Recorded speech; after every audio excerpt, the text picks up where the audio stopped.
Hi, I'm Sébastien Vaniček, director of Vermin and Evil Dead-Reihe, and you are listening to the Art or Trash Cinema podcast.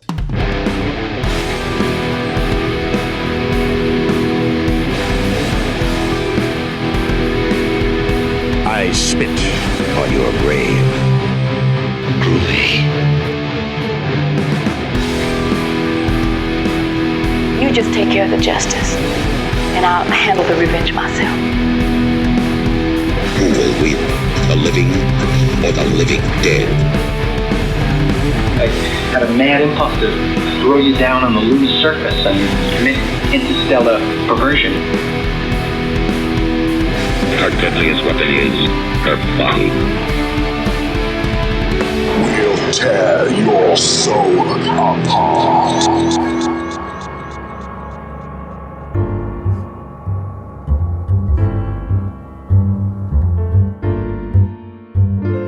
Ladies and gentlemen, welcome to another Art or Trash interview. I'm your host Flo, and today I had the pleasure of sitting down with Sébastien Vaniček, the director of the brand new Evil Dead-Reihe. Before we get started, a quick note: if you'd like to hear more from us, be sure to check out our main Art or Trash Cinema podcast episode. While it's in German, we cover everything from genre cinema, exploitation films to Arthouse classics and hidden gems. You can find us on all major podcast platforms, and if you enjoy what we do, we'd really appreciate if you could leave us a positive review on your platform of choice. It genuinely helps us reaching more listeners. Now, before we jump into today's interview, here's a little background on our guest. Sébastien Vaniček is one of the most, I would say, exciting new voices in horror. Born in Noisy-le-Grand, France, in France, he started making films at a young age with his family's camcorder before directing a series of acclaimed short films, including Mayday, Crocs, and Pas Bouger. His breakthrough came in 2023 with his feature debut Vermin, released internationally as Infested. The film basically follows a deadly spider infestation in a Paris apartment block and quickly became one of the biggest horror films of the year. It premiered at Venice's Critics Week, it earned good reviews from critics and audiences alike, and even won awards at Fantastic Fest and Sitges. Stephen King actually praised it as scary, disgusting, and well made. So this success didn't go unnoticed. In early 2024, Sam Raimi and Ghost House Pictures announced that Sébastien had been chosen to direct the next installment in, let's say, one of the most legendary horror franchises of all time, and that is Evil Dead. So rather than simply continuing the series, Sébastien was given the opportunity to create an original story with his own creative vision, writing the screenplay himself alongside his longtime collaborator Florent Bernard, and even bringing part of his French crew with him. You'll also see in our interview this was something that was important to him. We recently had the chance to sit down with Sébastien and to talk about the challenge of following in the footsteps of the Evil Dead legacy, the influence of other horror films on his filmmaking, and whether it's still possible to genuinely shock horror audiences today. So without further ado, here's our conversation with Sébastien Vaniček.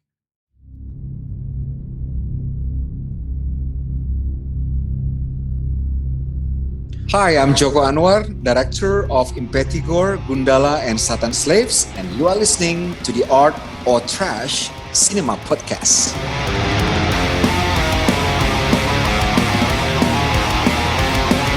Hello, this is Lucas Rinka, director of Holy Shit, and you're listening to the Art or Trash Cinema podcast. Hello guys, I'm Mathieu Thury, director of Neon, and you're listening to the Art or Trash Cinema podcast. Hello, I'm John Evernold, director of Baskin, Housewife, and Sayara. You're listening to the Art or Trash Cinema podcast. 안녕하세요. 영화 악인전, The Gangster, The Cop, and The Devil 감독 이원태입니다. You are listening to the Art Trash Cinema Podcast. I am CJ Fiery Abasi, director of Ojuju, co-director of Juju Stories and Mami Water, and you are listening to the Art or Trash Cinema Podcast. Art of Trash Cinema Podcast を聞いている皆さん、I am 高橋美池です。ジャパニーズディレクターです。お酒も映画も大好きです。Thank you very much. Thank you very much. Perfect. He said that I like alcohol and. Amazing. Thank you so much.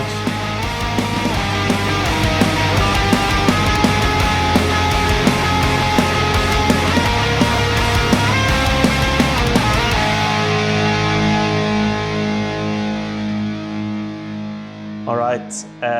This is the Art or Trash Cinema Podcast, and we are here with Sébastien Vaniček, the director of Evil Dead-Reihe. Thank you so much for taking the time to sit down with us. First of all, we want to say that we saw the film yesterday. Very much enjoyed it. We're not supposed to talk about it yet, but we do have some questions for you. Mm-hmm. First of all, taking on Evil Dead, it would be interesting to understand how you approach this film. Evil Dead is this is an iconic horror film, very passionate fan base. How did you approach directing Evil Dead-Reihe?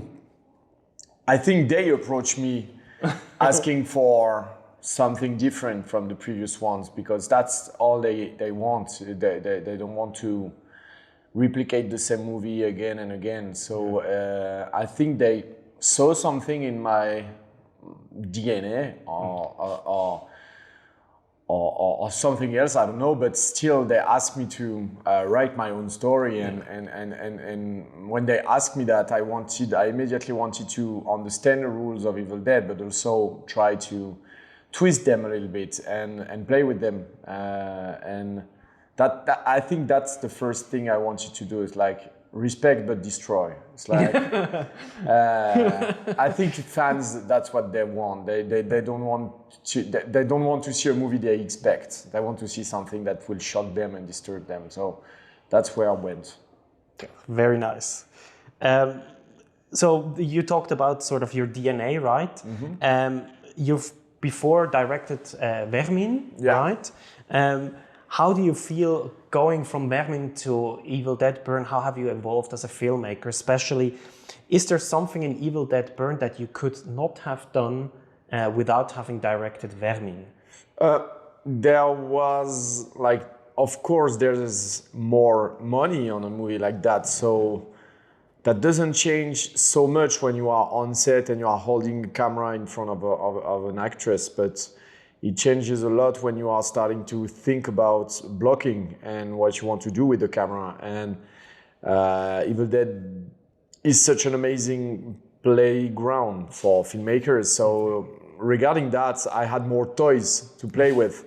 So I wanted to play with those toys. I wanted to make every dollar count. Yeah. I just wanted to have fun, because that's the perfect playground to do that. Mm-hmm. So the difference between Vermin and Evil Dead is just like few more years, I guess, and the will to use 110% of everything I had, and again the same will of making this movie as if it was my last, and I want the movie to last long. Mm-hmm. So that was basically it when I approached the Evil Dead. You could absolutely tell also in the film that was the case.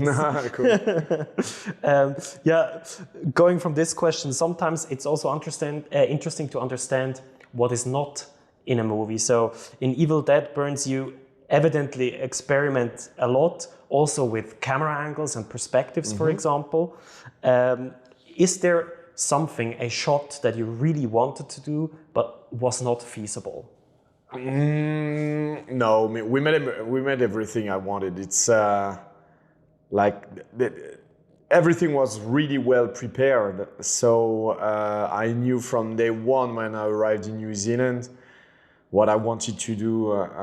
Like all the complicated shots, I already had them in mind, and so they were written. And when I met the crews over there, the heads of departments, I immediately told them, "Oh, we'll have a few shots that are a bit tricky. Let's start working on them to be sure that when the day of the shooting arrives, we'll be ready." Nice. So now basically everything was already written, and I didn't have to remove anything regarding shots. Super nice. On a different angle, we are huge fans of the new French extremity movement. So given your French background, we're curious, are there filmmakers from that movement that influenced your work? Are there any specific films that shaped your work when you're now worked on Evil Dead Burns? Yeah, I'm more influenced by movies that are not 100% horror, because horror is something that is kind of generic, and you have some rules and you know how they work, and if you are doing a gore movie, you know how to make it. When you are doing a ghost movie, you know how to make jump scares, these kind of things.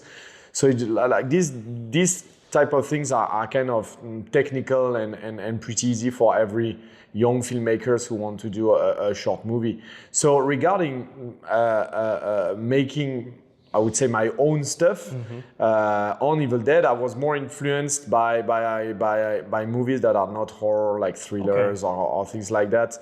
There's always Alien in the back of my head, because that's one of the best horror movie ever for me. But it's more about, again, style and how to show with sound and not show with the image. Again, I'm trying to stay away from references, because otherwise they will be too powerful and I will put them in every shot. And so to develop my own thing, I'm trying to, I would say, digest all those references and create something new. Yeah, exactly. I think that's the goal for every filmmaker, is to make to create your own thing. Yeah. So I'm trying, that's why I'm trying to stay away from those references, even if they are here. And they are pretty hardcore. So going maybe back to the original Evil Dead. I mean, you obviously know that this film shocked audiences back in the day. Horror has evolved a lot since then, and also audiences have changed. They've become more aware, more hardcore maybe as well. Do you think it's still possible to genuinely shock viewers today? And what do you think modern horror needs to do to achieve that? Depends on the type of the audience, because of course, if you are showing your film to people who are used to hardcore movies, like they are watching 100 per weeks, it's pretty hard, because they are used to everything, they are never scared, but they are always attracted to a good story with good characters. So what I think is that what will make you afraid of something is when you love the character and you are afraid for the character. So you are not afraid as an audience, because you know the rules and you know how things work, but you are afraid for a character. So I would say that as soon as a movie develops those characters and make the audience care about those characters, that's when you can surprise them and make them afraid because they care. Yeah, it makes a lot of sense. So maybe something completely different. In our podcast, we usually give people drinking recommendations for the films we talk about. For you, it would be interesting to understand what kind of drink would you recommend someone that is about to watch a drink, your film. It can be alcoholic, doesn't have to be. Yeah, I don't drink alcohol, so it would be like so a drink watching Evil Dead burn. It would be a candle full of wax, I guess. That makes a lot of sense. You can take the candle and you can put some yogurt inside, and that's kind of a drink. Mix it up a bit. Yeah. That's what we did on set. It's like she's not drinking wax, of course, but it was kind of a yogurt, a really liquid yogurt. So Another one is, in the past you've mentioned in interviews that you see a lot of importance in the relationship with your co-workers, for example, with actors. What can you tell us about, specifically in this film, your relationship with co-workers? How did it work? Were there challenges on your end or on the other side? Yeah, sure. You, as a director, you are kind of the captain of the boat, but you need the crew, and you can't do anything without the crew. And we are talking about creativity, and all the people in your crew are, when you are lucky and they are all creative, that's the best case scenario, because you can use all this creativity and make things that are even bigger than what you had in mind, because all those brains are working for the movie to be like the best possible when they care, I mean. So first, as a director, you have to inspire this creation. You have to inspire them for them to be to trust you and be like, okay, I want to give to on this movie. And as soon as you do that, and I'm lucky enough to have a lot of co-workers that come from my short movies, and I'm working with them since 15 years.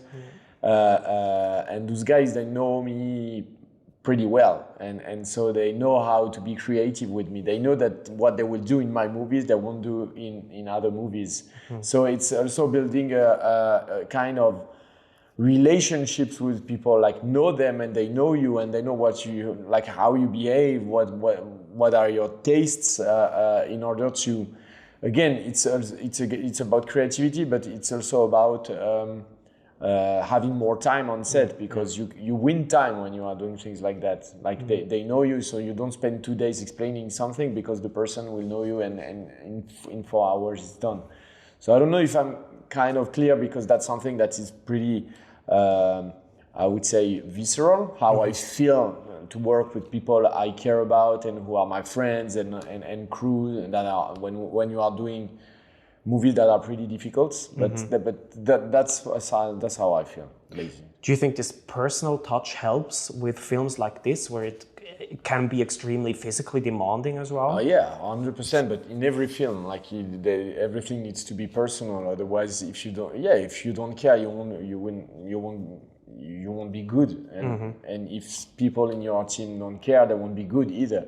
So especially, more than anything when it's physical like that, because you are really far away from your home. You are, it was during winter, and it was like about sweat, blood, rain, snow, mud. So when you know that, it's better to be like this, with your team, especially the actors, because they will be in pretty deep shit for you. So it's pretty important. Nice. Yeah, thank you so much for taking the time. Very much appreciated. Yeah, thank you very much.